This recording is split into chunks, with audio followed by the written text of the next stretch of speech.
Okay. So, hi everybody. Um, and I still have a little bit of a cough, so I'm going to be sucking on cough drops during. So if I'm talking with a cough drop in my mouth, I do apologize. But I think I can probably manage it. All right. So, if I recall correctly. So here's what I know. We went over the outline of the structure of the weekday Amidah and of the Shabbat and festival Amidah, right? And what did we notice? I mean, what's the same and what's different? Okay, what's the same about the weekday and the Shabbat Amidah? The first three and the last. Right.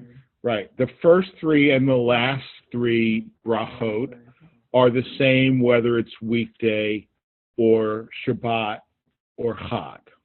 Right. What's different is the middle. Right. So if you consider like the first three and the last three are like the bread, right, and then the middle is like your meat or your peanut butter or your cream cheese or whatever you like.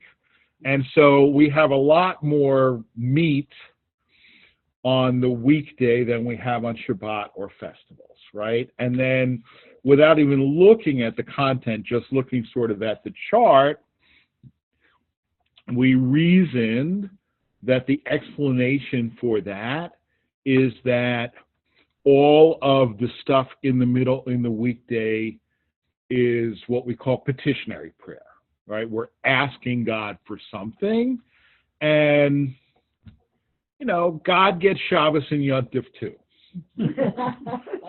right? No, but if you think about it, right? I mean, we observe Shabbos, right? Because it says Bayom Hashvi'i Shabbat Vayinafash, right? On the seventh day, God rested from all his labors, right? So it's not that God gets Shabbos also, actually. I mean, I was being, flippant, but we get it also in imitation of God, right? So God says, look, don't come to me with all of these, dear God, I want this, I want this, I want this. That's Shabbos, okay?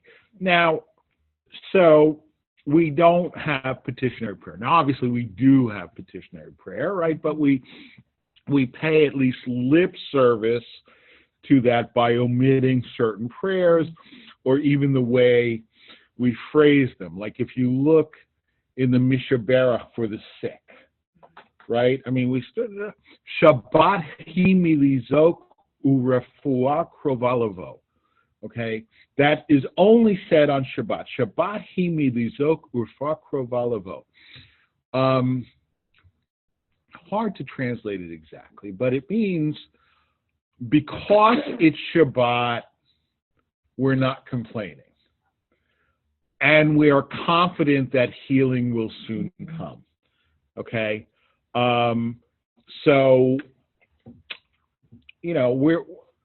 we're not really asking you, God, to heal these people. We're thanking you in advance for the healing that we know is coming.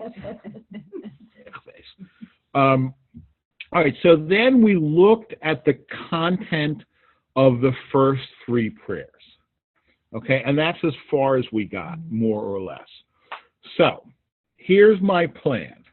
My plan is to look at the content of the last three prayers.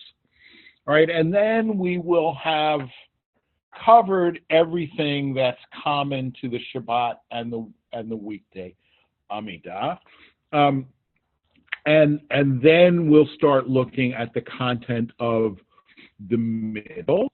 All right, and at that point, because I don't really care, but if I know me and I know you guys, we won't get that far tonight anyway. But I'll let you decide whether you want to look at the middle of the Shabbat Amidah first or the middle of the weekday Amidah first, because it doesn't really matter to me.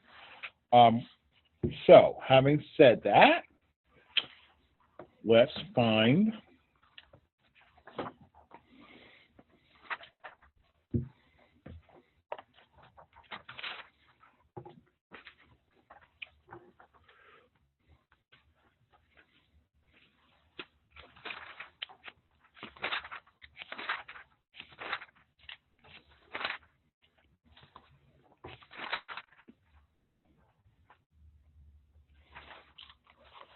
all right, so one place where it can be found is page 118. So let's, just so we're all like literally on the same page, we'll look at 118. All right, and so this is the blessing of avodah, okay?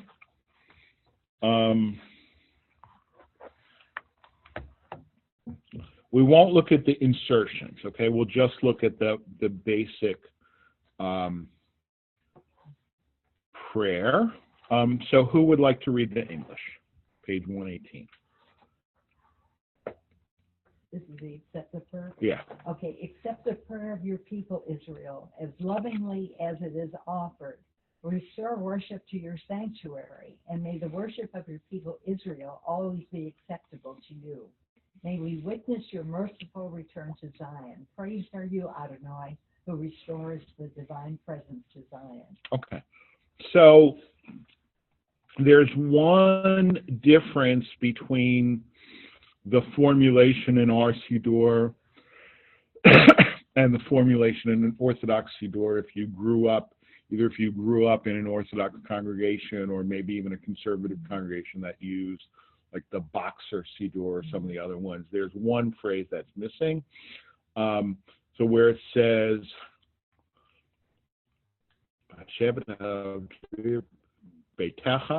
okay, so I'm going to go through and retranslate it. Say Adonai Eloheinu ba'amcha Yisrael u'v'tfilatam. Accept or desire, want, Lord our God, but it's a ba'amcha Yisrael u'v'tfilatam. So accept or desire your people Israel and their prayer. V'hashev et ha'avodah lidvir beitecha. Restore the avodah. Avodah means worship, but in certain contexts, like we have the avodah service on Yom Kippur, right? That's not the worship service. That's the avodah of the high priest, right? So avodah in this context originally, and I would say literally, means restore the sacrificial system to your house, okay? And then in the Orthodox Siddur it says V'ishei Yisrael utfilatam ba'ahava tikabel. Tfilatam means their prayers, meaning the prayer of Israel. Ba'ahava tikabel b'ratzon, lovingly accept and willingly their prayer. But it's V'ishei Yisrael, the fire offerings of Israel, meaning the sacrifices, right? So restore the sacrificial offerings to your temple and accept the fire offerings, the sacrifices, and the prayers of Israel with love.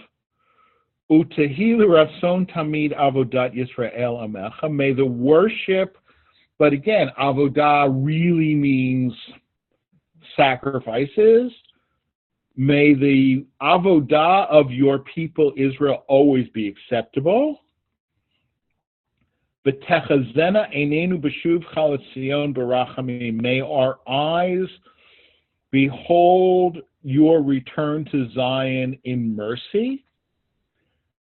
Blessed are you, Adonai, who returns your Shekhinah, your presence to Zion. Okay, so first question, right? Why did we take out the words Ishei Yisrael? the sacrifices. Yeah, but why? So what? Good question. I think it's sort of.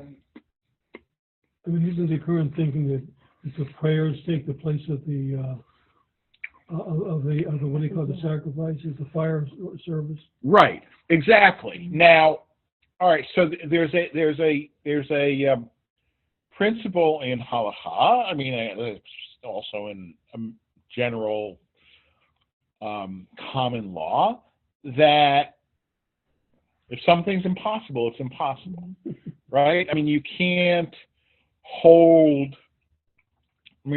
you can't demand specific performance of something that's impossible, right? I mean, if you hired a contractor to build on a certain piece of land, right, and then that land became flooded and it's now under 10 feet of water, right? You can't really go into court and say, nevertheless, I want you to build the house. Now, it's not my problem that it's underwater. Go ahead, build the house. That's what you, right? Impossibility. Right. So we can't perform the sacrifices now, right? Because the temple is destroyed. No temple, no sacrifices, right? Now the question becomes, and this is a difference between Orthodox teaching and conservative teaching. Are the sacrifices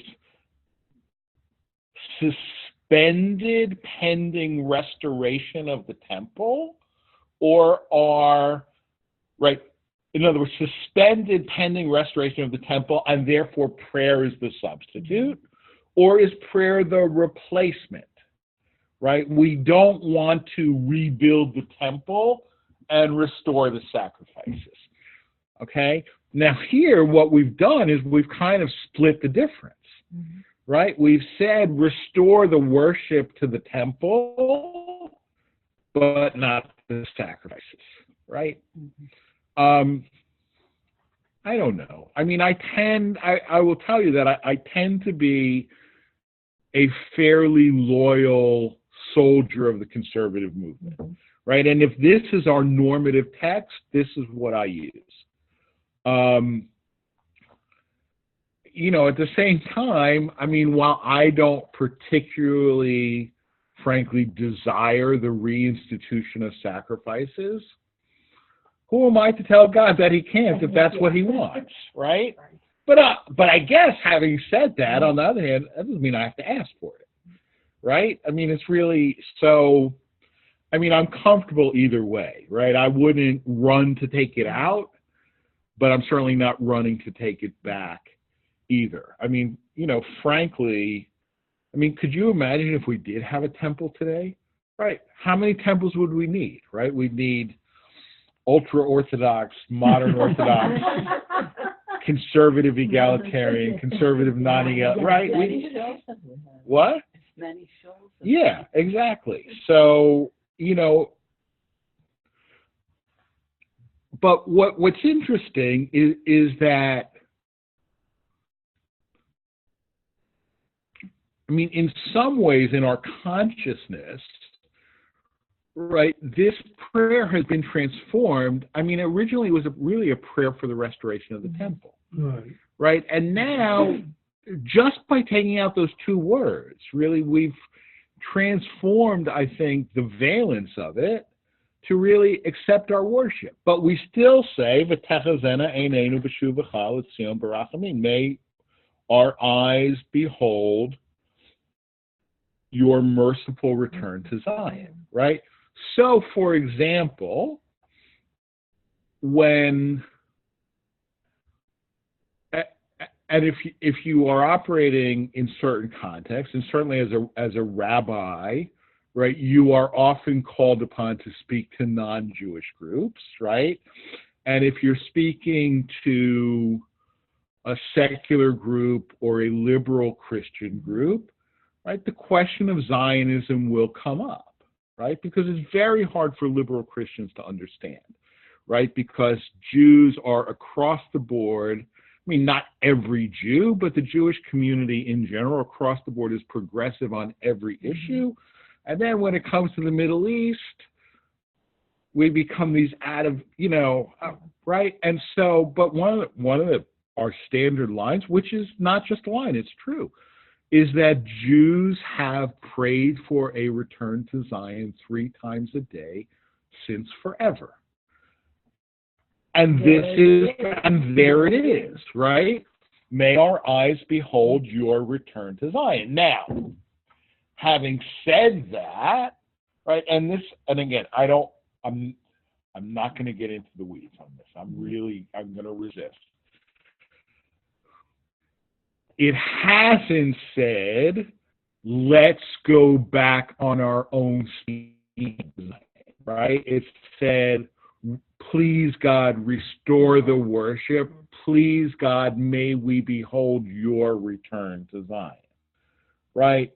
So, on the one hand, in that sense, Zionism is a form of modern nationalism rather than a direct outgrowth of Jewish religion, right? And therefore, it's no accident that it arose in the late 1800s, right? Which is when you had the unification of Italy and Germany, right? It is a species of modern European nationalism. Let me ask something. I don't want to be the one that delays everything tonight, but we do have Israel again. There are ultra-religious people there, but they don't do sacrifices. Or not? Right. Well, all right, because there's no temple, right? Now, the question then becomes, why is there no temple? Right. Right? And so the Haredim, ultra-Orthodox, and this is complicated stuff, but there are hundreds of thousands of ultra-Orthodox Jews who live in Israel who are nevertheless anti-Zionist.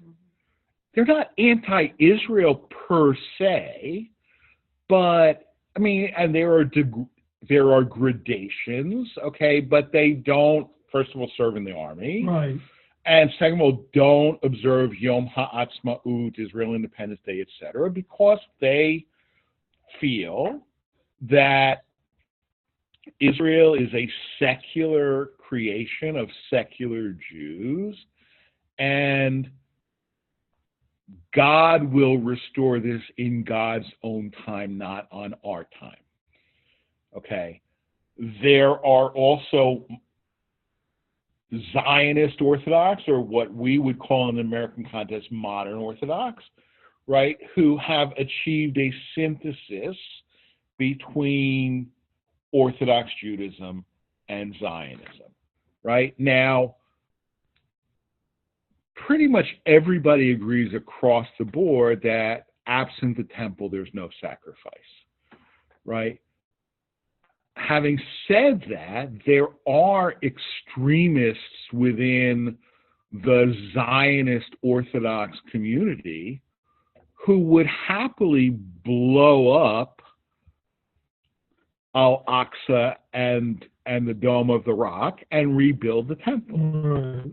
Right? Now, most Israelis say, look, World War III is not what we're looking for, right? But there have been, there's not just talk, there have been plans, right? And sometime, I think in the 1990s, an actual attempt to do that was scuttled by the Shin Bet, right? These people were stockpiling dynamite and so on, and they were planning on blowing up the mosques on the Temple Mount so that now most Israelis, even look, and I have certainly Orthodox friends in both Israel and in this country who would be very, very happy for the temple to replace those mosques, but they want God to do it, right? Not Here's where us. God comes in really handy. Yeah. Right. There's some groups that are actually making what they think are replicas of the different things. Right. There's the Temple Institute, but they are sort of messianic. In other words, they don't, to my knowledge, they're not advocating dynamiting the mosques on the Temple Mount. They're just saying, we believe, because if you look at, right, so one of the theological divides between modern Orthodoxy and ultra-Orthodoxy is, do they say the prayer for the state of Israel, right? And the formulation of that prayer is very, very, very particular. It says, Barech et Medinat Yisrael, bless the state of Israel, Reshit Smichat Geulatenu, the first flowering of our redemption. Right? Now, I actually, in my mind, add a comma there. Mm-hmm. So instead of so that Barech et Medinat Yisrael, Reshit Smichat Geulatenu, by adding the comma, I'm saying, bless the state of Israel that it may prove to be the first flowering of our redemption. Right? Because I'm not so bold to assert that, in fact, it is. Right? But whether you think it is or it isn't, it's clearly not full redemption. Right? So, but the people in the Temple Institute would say the fact that God has allowed the state of Israel to be reconstituted, and more than that, the fact that in 1967, God allowed the Temple Mount to be restored to Jewish control, right? And it stayed under Jewish control for the last almost 52 years. Proves to us that Messiah is just around the corner. And therefore, when he comes and rebuilds the temple, we want to be ready, right? We don't want to say to the Messiah, oh, wait. We need a building permit. We need to make the vessels. We need to weave the priestly garment. You're here? Great. We got all the stuff. We're ready to go. Yeah. So, a question. So you were mentioning, that a lot of Jews nowadays are not going to accept the idea that maybe the temple might be, that now we have prayer and we don't have to worry about the temple. But is there a connection between the temple and the coming of either the Messiah or the Messianic age, so that you can have one without the other? That's the normative belief, okay? I mean, I would never say it's the belief, because you can always find outliers, right? But, and obviously, the Temple Mount plotters obviously didn't believe that, right? They felt that they could sort of force God's hand, right?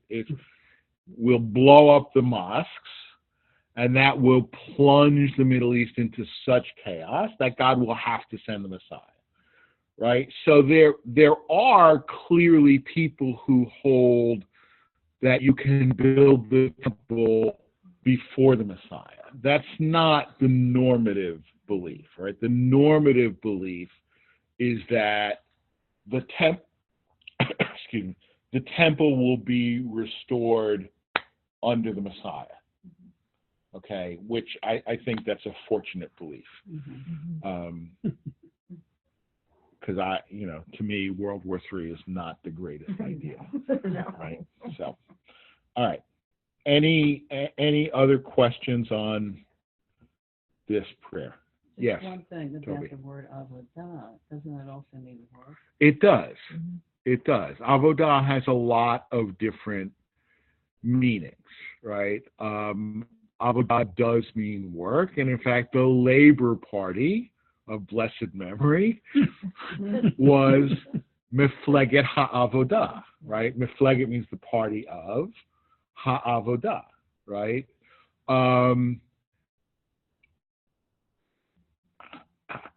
And there's a lot of,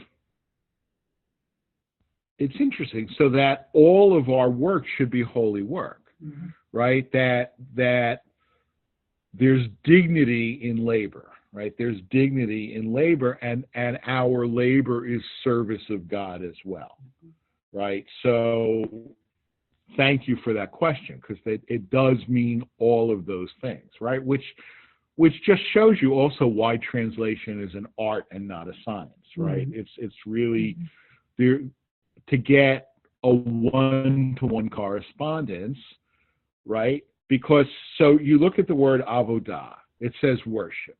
Is that a wrong translation? It's not a wrong translation. Is it a right translation? It's not exactly a right translation either, right? And if you know Hebrew, you know There's a sense all of those meanings, right? All of those meanings. Okay. All right. So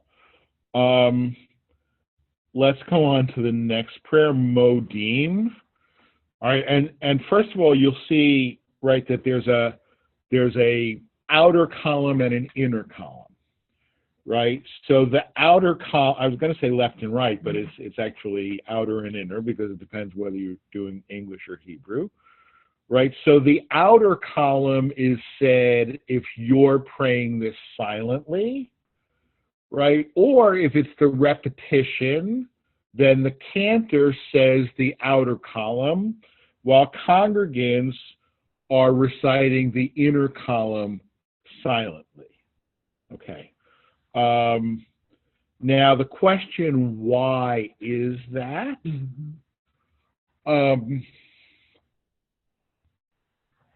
My liturgy professor in rabbinical school said that when the tradition preserves two different formulations of what is essentially the same prayer, and you don't know which one to say, the tradition says, say both. Okay? And we saw that with Ahavat Olam and Ahava Rabbah back in the previous century, right? That they're essentially the same prayer in two different versions, and so the tradition says we'll say Ahava Rabbah in the morning and Ahavat Olam in the evening, and then we did find subtle reasons why it makes sense one in the morning, one in the evening, but generally the idea is two different rabbis compose two different prayers on the same theme, and so the traditions split the difference, right? So similarly with Modim Hoda'ah, Thanksgiving, the traditions split the difference, okay? Somebody want to read? We proclaim. Which one? The outer one. We proclaim that you are Adonai, our God and God of our ancestors throughout all time. You are the rock of our lives, the shield of our salvation in every generation. We thank you and praise you for our lives that are in your hand, for all souls that are in your charge, for your miracles that daily attend us, and for your wonders and gifts that accompany us evening, morning, and noon. You are good, your mercy everlasting, you are compassionate, your kindness never ending. We have always placed our hope in you. Right, okay, and so again, we're not going to read the insertions, so go down on 119, right? You can tell the insertions because it's smaller type, right? So it's almost halfway down the page. For all these blessings. Continue. Yeah. For all these blessings, we shall ever praise and exalt you. May every living creature thank you and praise you faithfully, God of our deliverance and our help. Praised are you, Adonai, the essence of goodness worthy of acclaim. Okay. So, what's the overall theme of this prayer? Praise of God and all his positive attributes. Right. Right. It's just a general, our lives are in your hand. Your miracles that daily attend us, right? And, it's something that we don't really think about very often, right? But the fact, if you think about it, right, the fact that we throw grain in the ground and, a few months later we've got wheat or corn, or it's pretty miraculous, right? It is, and just as a sort of aside, I was at a meeting this morning, the Education Directors Council, and we were talking about managing change in synagogues. Talking about thankfulness, right? But we did a sort of role-playing exercise as a way of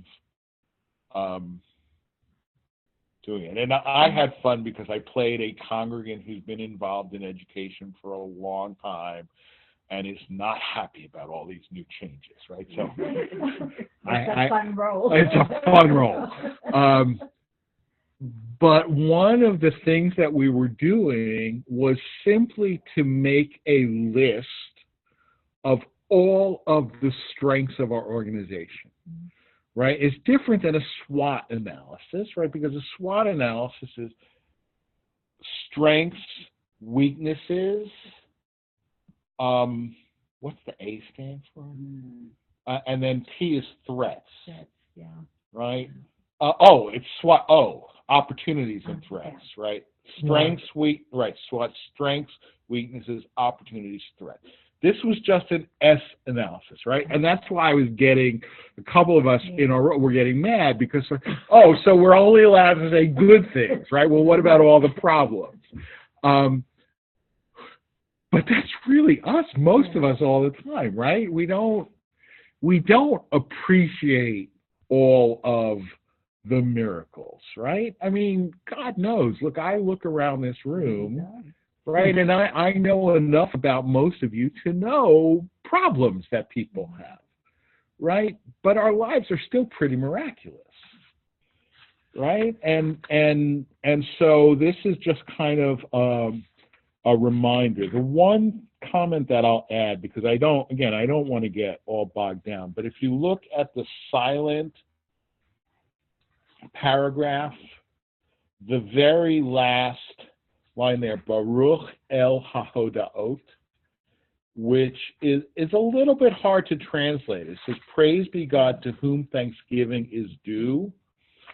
I don't know that it's a good translation. I once heard a very aged Hasidic rabbi, who was the father of a friend of mine, give a little talk on this paragraph, and he said what actually means is we are thanking God for the opportunity to thank God, which I thought was really sweet. I don't know how. I'm not going to take any stand on how accurate the translation is, but every time I say this, I remember Rabbi Sholem Kowalski of blessed memory, because of him saying that even the opportunity to thank God is something that we should thank God for.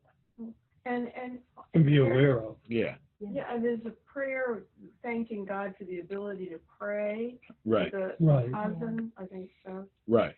Yeah. Ochila La'el, that's in the High Holiday prayer book. Yeah. All right. There are times when to say the prayers were prohibited. Sure. So this is real. All right, so now let's look at Sim Shalom on page 120. And again, somebody want to read? Sure.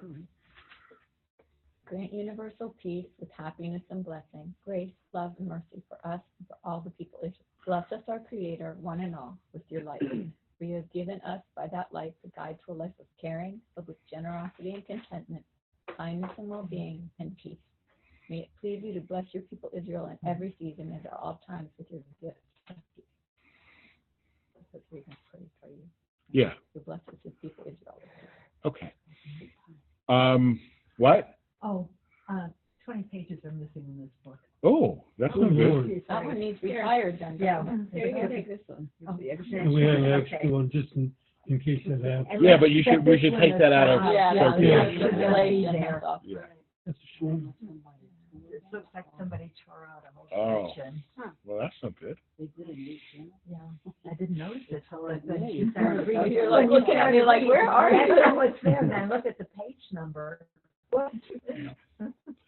All right. So I want to talk first about text, right? Because I am calling your attention to where there's a difference between the conservative and the Orthodox text, right? So Sim Shalom Ba'olam, right? Grant universally.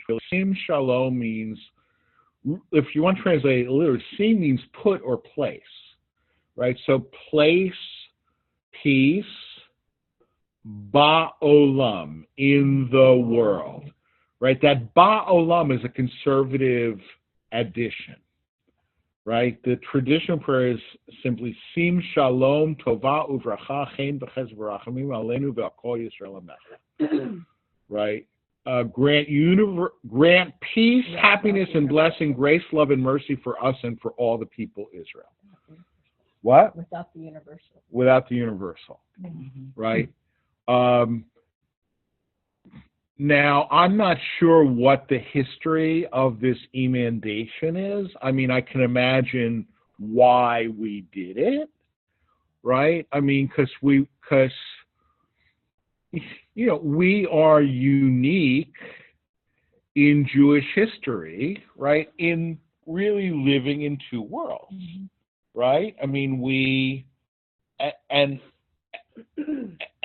I would say, I mean, most of you have heard me say this before, right? That the uniqueness of conservative and diaspora modern Orthodoxy is the assertion that you can be fully Jewish and fully American at the same time, right? I believe Reform Jews will disagree with this, but I used to be Reformed, so I think I can say it.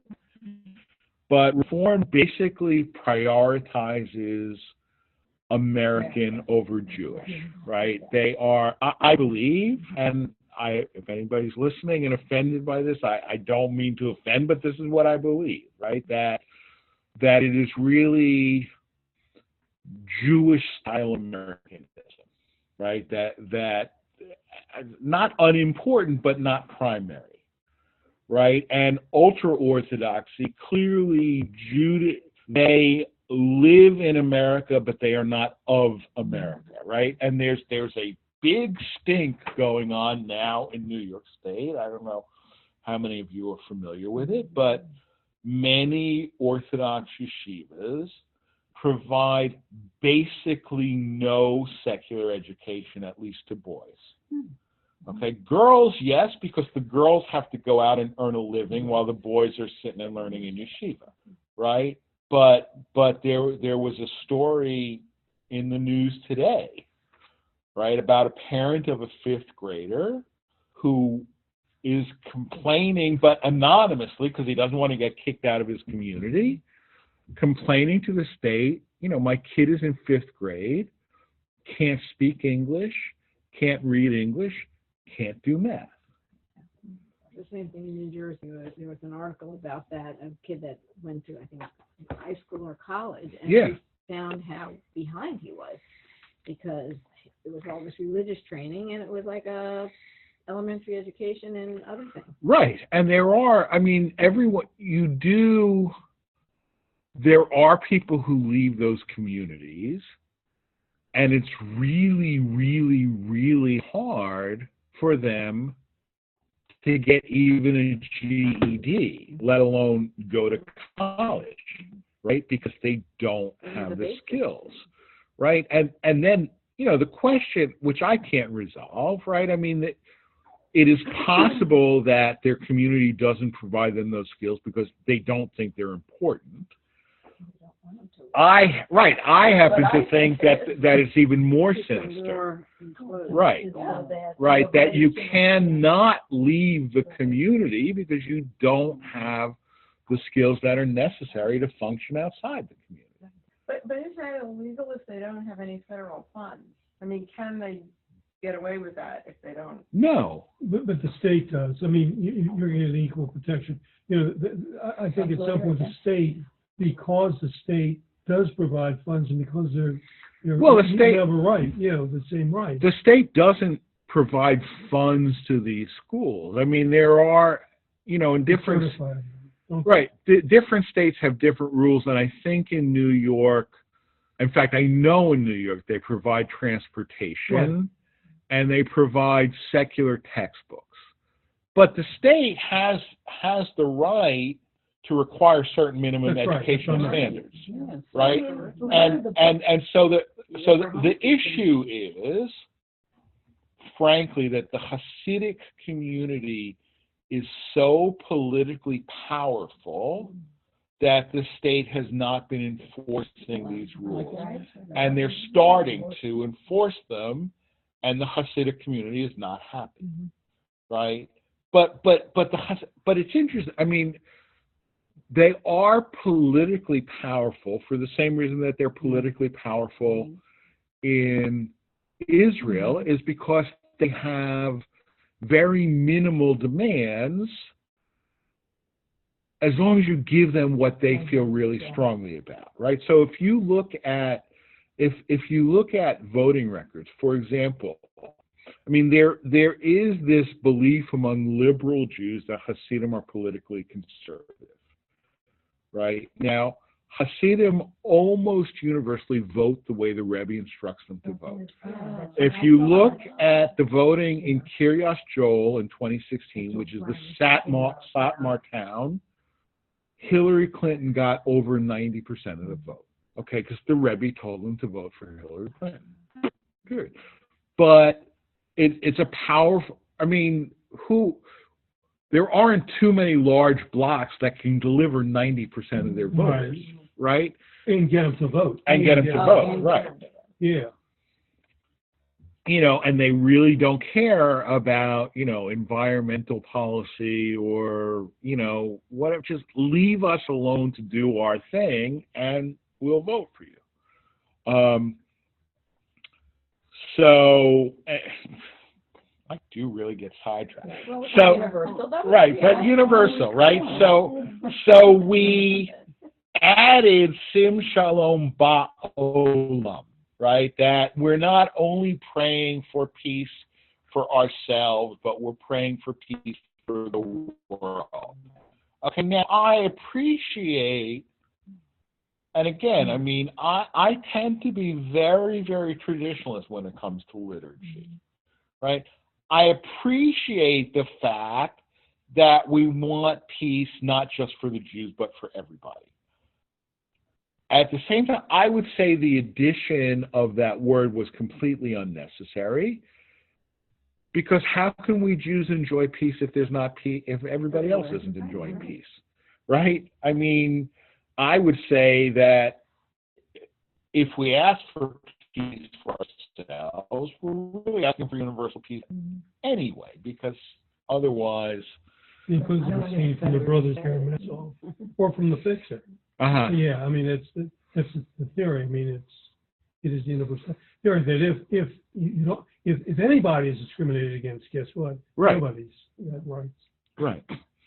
Okay, so, you know, peace is obviously kind of a desirable thing. Now, generally,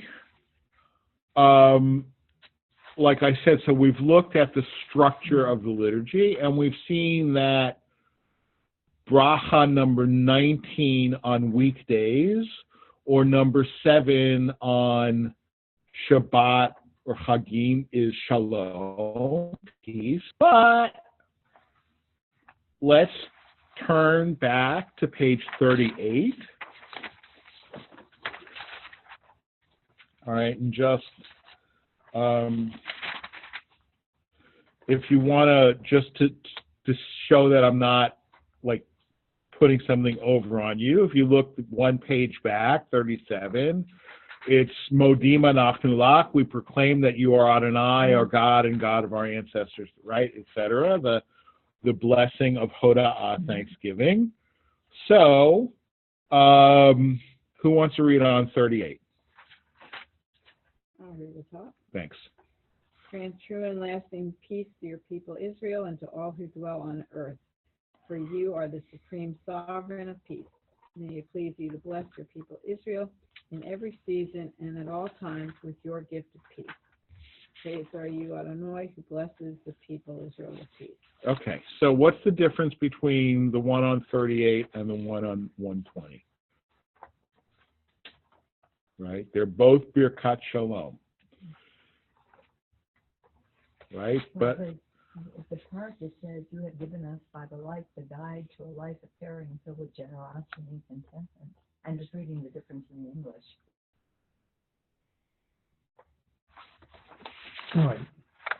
On 120. right. So they're different prayers, right? One is Shalom Rav and one is Sim Shalom.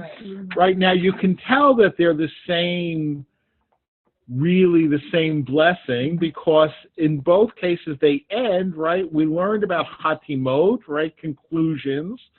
They end Baruch atah Adonai hamivarech et amo Yisrael b'shalom. Blessed are you, Adonai, who blesses your people Israel with peace, right? But everything leading up to it, we have Sim Shalom in the morning and Shalom Rav in the evening.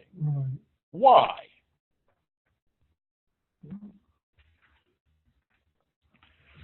Because if the tradition gives us two versions of the same prayer,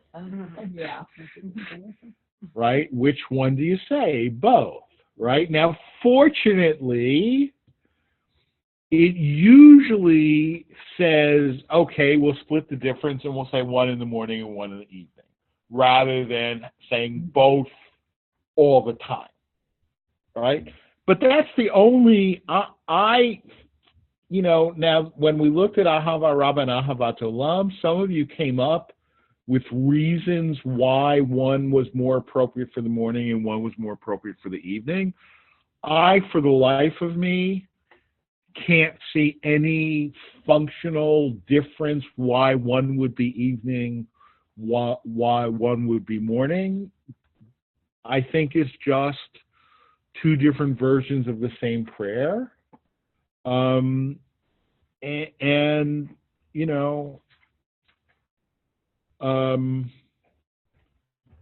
They split the difference. Now, again, I'll call your attention to a textual thing, right? So on 38, Shalom Rav al Yisrael Amcha, great peace for your people Israel, Tasim le'olam, establish or put or place forever.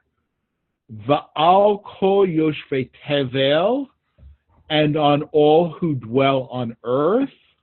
That again is a conservative addition, right? Again, for the universal and the particular, okay? Now, what this does, of course, is it messes up the music, right? Because we have versions of this, like Sim Shalom Tova Uvracha, right? Sim Shalom Balam Tova Uvracha, right? I had trouble studying that. Right? And the same with Shalom Rav. Shalom Rav Yisrael Amcha V'al Yoshvei Tev. That's not the way it was written. It's not the way it was written. And what's interesting is that particular one actually comes out of the Reform movement, but they didn't change it in the Reform movement either, only in the Conservative movement. So our Siddur is really the outlier, and so music for this prayer that comes out of the Reform movement, actually we have to play with the tune to stick in our new words. And again, to me, this is a change that is unnecessary but unobjectionable, right? Because I say, like, I'm a good soldier, so it's in there. I'm not going to say take it out. But if it wasn't in there, I wouldn't be agitating to put it in. And if we have a new edition, in fact, we do have a new Siddur. I haven't even seen it, let alone use it. I don't know if they took it out or not. All right. Any last thoughts on this? So we actually, Baruch Hashem, covered what I set out to cover. With 6 minutes to spare. If we have that time, let me. Yeah, please. All right. Yeah. Before we do, just think about, so that I can plan the class for 2 weeks from now, whether you want to continue with the Shabbat Amidah or the weekday Amidah. Okay? Or if you don't, well, I want you to make a decision because I need to prepare. Yeah. Wait. No, you can't. No, it's not. It's Before she answers the question. to how to make a decision. Yeah. Okay. Just answering the question. Is the discussion about Kedushat Hayom. Kedushat Hayom. Take less time. It is. We're going to have to do both anyway.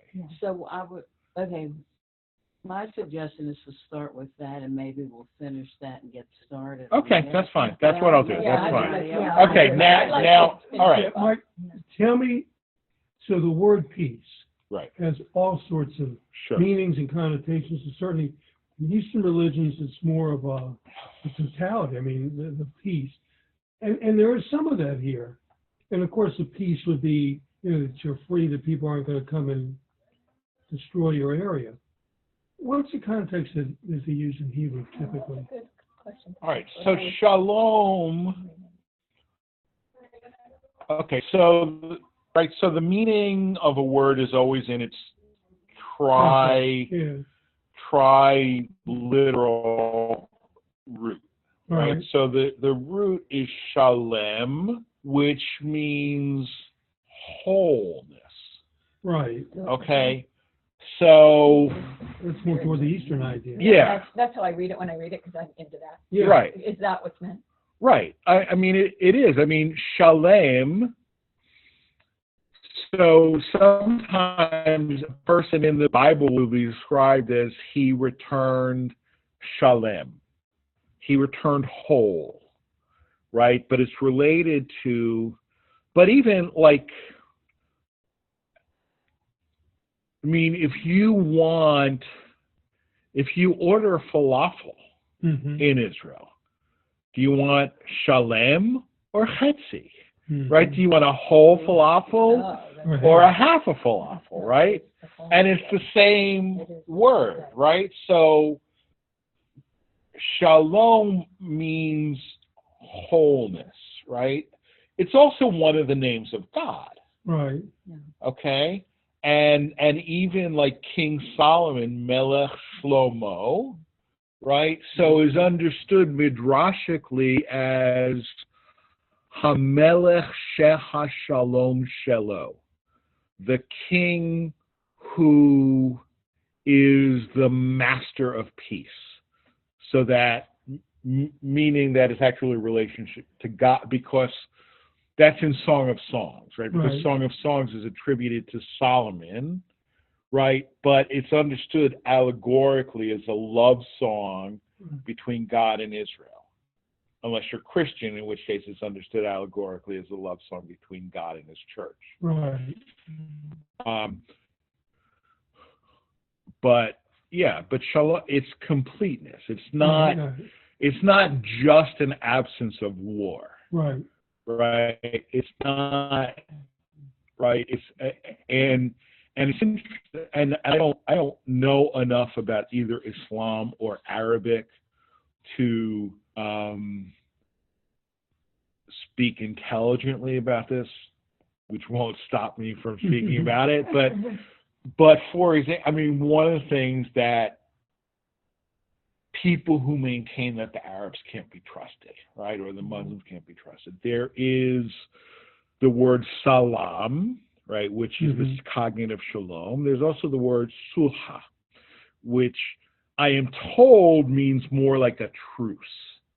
Okay, so that there's like peace is salam, And then there's sulha, which simply means the absence of fighting. Right? And I'm told, again, I don't know Arabic, so I don't know to what extent this is accurate or not, but people claim that when Arab leaders are talking about making peace with the state of Israel, they're not saying salam. Right. They're saying sulha. Okay? Right. I don't know. But shalom, it's much more than the absence of fighting. Right, okay. All right, thanks. All right. Did we have any companies on? We did. Oh, We did. yeah. Yes.